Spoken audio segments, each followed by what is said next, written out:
오늘은 마태복음 2장 13절부터 23절까지의 말씀을 가지고 전쟁과 평화라는 제목으로 말씀을 나누려고 합니다. 일반적으로 아기가 태어나게 되면 모든 사람들에게 기쁨이 됩니다. 그런데 예수님의 탄생은 그렇지 못했습니다. 단적인 예로 시므온은 성전에 올라가신 예수님을 품에 안고 장차 이 아기가 사람들을 일어서게도 하겠지만 넘어지게도 할 것이고 또 이 아기는 많은 사람들에게 공격의 대상, 표적이 될 것이라는 그런 말을 건넸습니다. 그러니까 예수님의 탄생이 어떤 사람들에게는 기쁜 소식이지만 어떤 사람들에게는 그렇지 못하다는 거죠. 마태복음 2장을 보면 실제적으로 그런 일이 일어났습니다. 예수님의 탄생 소식을 너무너무 기뻐했던 사람들은 동방의 박사들입니다. 그래서 이국 만리 먼 곳에서 그 불편과 또 고생을 감내하면서 한 걸음에 달려와서 그 아기 예수님께 무릎을 꿇고 경배한 후에 보물함을 열어서 황금과 유향과 모략을 아기 예수님께 드리는 모습을 볼 수가 있습니다. 그런데 예수님의 탄생 소식을 기뻐할 수 없는 사람들도 있습니다. 대표적인 사람이 그 지역을 다스리고 있던 헤롯이었습니다. 헤롯은 동방 박사들의 이야기, 유대인의 왕으로 태어나신 예수님을 경배하기 위해 왔다고 했을 때 굉장히 불쾌했습니다. 내가 왕인데 또 다른 왕이 어찌 있을 수 있겠느냐. 그래서 이 이야기를 듣고 불쾌한 정도가 아니라 그 태어났다고 하는 베들레헴 지역의 2살 아래의 남자아이들을 다 죽여버리는 잔인한 명령을 내리는 것을 볼 수 있습니다. 내가 왕인데 나 위에 다른 왕은 절대로 용납할 수 없다라는 이 헤롯의 모습 속에서 타락하고 부패한 우리 인생들의 모습을 보게 됩니다. 최초 인간 아담은 선악과를 따먹은 이유가 왕이신 하나님을 인정하지 않고 자기 스스로 왕이 되려고 하는 그런 생각을 가졌기 때문에 이런 무모한 일을 벌였죠. 그러나 이 무모한 시도는 처절한 실패로 끝났습니다. 자신이 의도했던 하나님이 되기는커녕 사탄의 노예가 돼서 평생 고생하다가 결국은 하나님의 심판을 받고 영원한 지옥불에 던져질 운명에 처하게 됐다는 것이 성경의 분명한 증언입니다. 그러다 보니까 우리가 인생을 살면서 정말로 중요한 것은 이 예수님 때문에 이 새롭게 야기된 2가지 전쟁,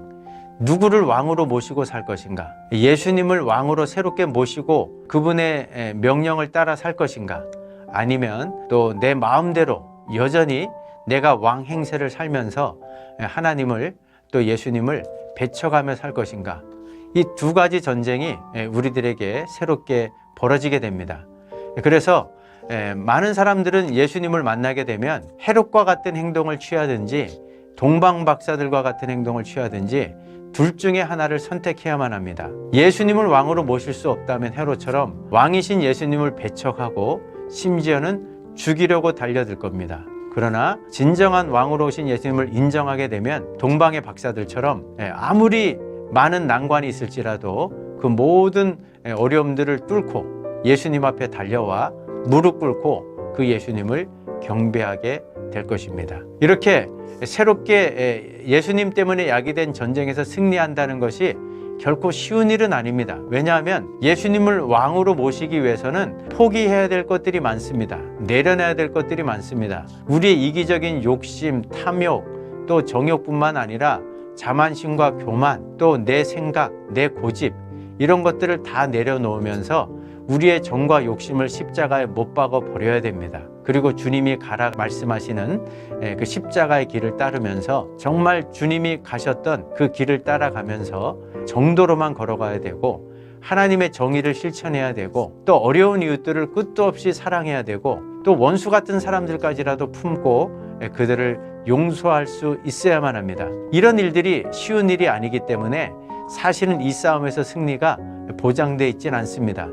누구에게도 어려운 전쟁입니다. 그렇기 때문에 오죽하면 바울은 오라 나는 공고한 사람이로다. 누가 나를 이 사망의 몸에서 건져낼 수 있을까? 라고 탄식한 그런 모습을 우리가 보기도 합니다. 그런데 성경을 보면 이 싸움에서 우리가 승리할 수 있는 2가지 비결이 있습니다. 로마서 8장과 1절과 2절을 보면 그리스도 예수 안에 있는 자에게는 결코 정죄함이 없다. 그리스도 예수 안에 있는 생명의 성령의 법이 죄와 사망의 법에서 너희들을 해방했다. 바로 성령의 도우심을 구하면 이 싸움에서 우리가 승리할 수 있다는 거죠.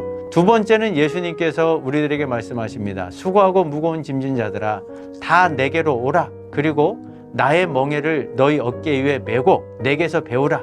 여기서 오라, 매라, 배우라 이 세 가지 명령형 동사를 통해서 주님 말씀하십니다. 엄한 데 가지 말고 예수님께 달려와라. 그리고 예수님의 멍에를 매라는 것은 예수님의 다스림과 통제를 받으라는 거죠.